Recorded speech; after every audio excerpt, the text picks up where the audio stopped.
नमस्कार, आप देख रहे हैं एनएसडी टाइम्स। यहाँ खबरों का सिलसिला कभी रुकता नहीं। मैं आज भी हाजिर हूँ आपके सामने इस खबर के साथ। उत्तर प्रदेश के बलिया जनपद के सिकंदरपुर क्षेत्र स्थित उस्सा चट्टी पर संविधान निर्माता डॉक्टर भीमराव अंबेडकर की प्रतिमा का भव्य अनावरण किया गया। इस कार्यक्रम में मुख्य अतिथि के रूप में पहुंची प्रोफेसर इंदु चौधरी ने बाबा साहेब की प्रतिमा पर माल्यार्पण कर उन्हें श्रद्धांजलि अर्पित की। कार्यक्रम की शुरुआत विधिवत रूप से की गई, जिसमें उपस्थित वक्ताओं ने बाबा साहेब के जीवन, संघर्ष और उनके द्वारा समाज को दिए गए योगदान पर विस्तार से प्रकाश डाला।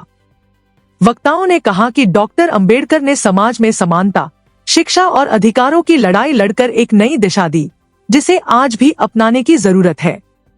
इस अवसर पर क्षेत्र के गणमान्य लोग, सामाजिक कार्यकर्ता और बड़ी संख्या में स्थानीय लोग मौजूद रहे। कार्यक्रम का माहौल पूरी तरह श्रद्धा और सम्मान से भरा रहा। कार्यक्रम के अंत में अंबेडकर युवा जल कल्याण समिति की ओर से मुख्य अतिथि प्रोफेसर इंदु चौधरी सहित सभी अतिथियों का स्वागत एवं सम्मान किया गया। आयोजन को सफल बनाने में समिति के सदस्यों का महत्वपूर्ण योगदान रहा। जयंती के अवसर पे आए हुए इस मौके पे क्या कुछ बताइएगा।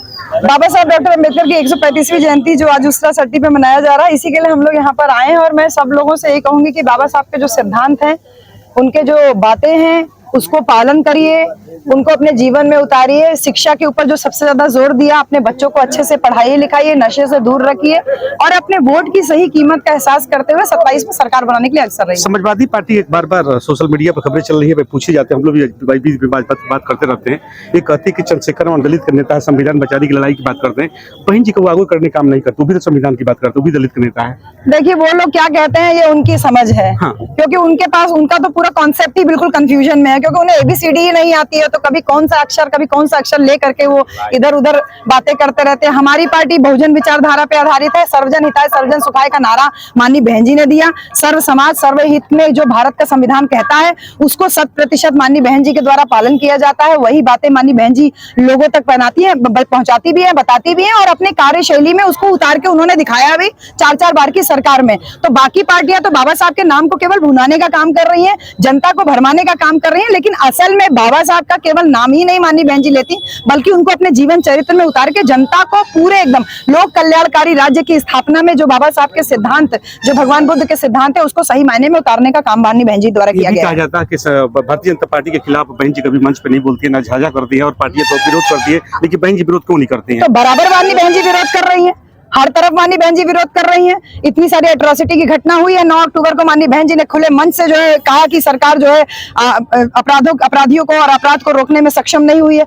लगातार बहन जी हमलावर हो रही है। और इसके साथ साथ अभी देखिए, संसद का विशेष सत्र जो आज से शुरू हुआ है, इसके लिए 2 दिन पहले ही माननीय बहन जी ने भूमिका बना दी है कि जो पार्टी पावर में है वो महिला आरक्षण का 50% बिल लेकर के आए। माननीय बहन जी लगातार हमलावर। हाँ, लेकिन जो नैरेटिव सेट करने वाले हैं, IT सेल वाला जिन्होंने बना, जिनको पेड व्यूअर्स और पेड जो न्यूज बनाने वाले लोग हैं, वो लगातार का नैरेटिव हमारी बहन जी के खिलाफ बना रहे हैं। तो उनके लिए तो हम लोग कुछ नहीं कह सकते, लेकिन हाँ, इतने लोग जो यहाँ पर आपको दिख रहे हैं, ये एकदम तन मन धन से अपनी बहन जी को 2027 में स्थापित करने का संकल्प लिए हुए हैं। पूरे प्रदेश में कांसीराम साहब की जयंती मनाई जा रही है।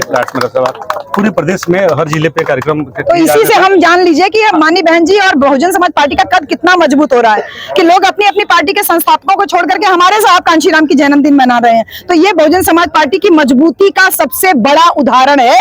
और बाकी लोगों का जो कहते हैं, एक तरीके से वो मानसिक रूप से वो बिल्कुल मानसिक एक तरीके से विक्षिप्त हो गए हैं कि उनको समझ में नहीं आ रहा कि क्या करे। कभी वो बाबा साहब को लपकते हैं, कभी साहब कांशीराम को लपकते हैं, जो शाहू आहू कहते थे, अब शाहू महाराज जी को भी लपकते हैं। हमारे महापुरुषों को, जिनको साहब कांशीराम ने जिंदा किया, लेकर के आए लोगों के बीच में, जिनको इन लोगों ने जाना नहीं, अब जब देख रहे हैं कि जनता समाज उनकी तरफ इतना ज्यादा डिवोटेड है, तो ये भी दबी जबान में ही सही, लेकिन नाम तो ले रहे हैं। तो ये बहुजन समाज पार्टी की जीत है। 27 में उसका आगाज जो है इसी से दिखाई देता है।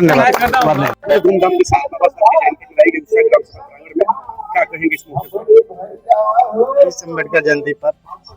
हम लोगों से यही आग्रह करेंगे कि लोग बाबा साहब के बताए हुए रास्ते पर चले।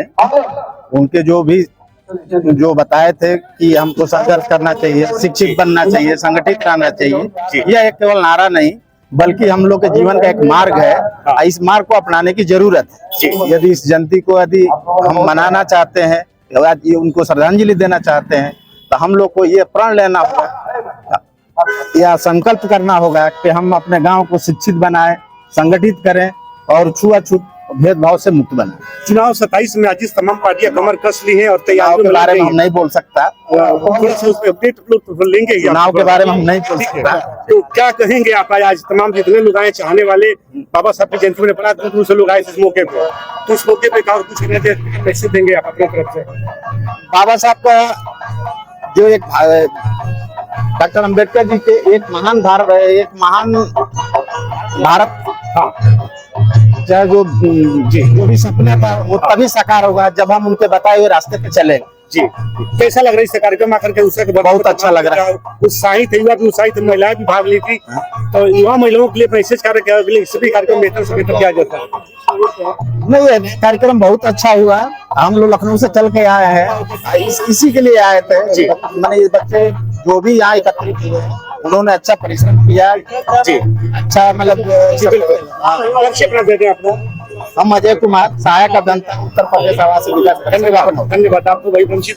इस खबर में बस इतना ही। ताजा तरीन खबरों के लिए बने रहिए NSD टाइम्स के साथ। मुझे इजाजत दीजिए, नमस्कार।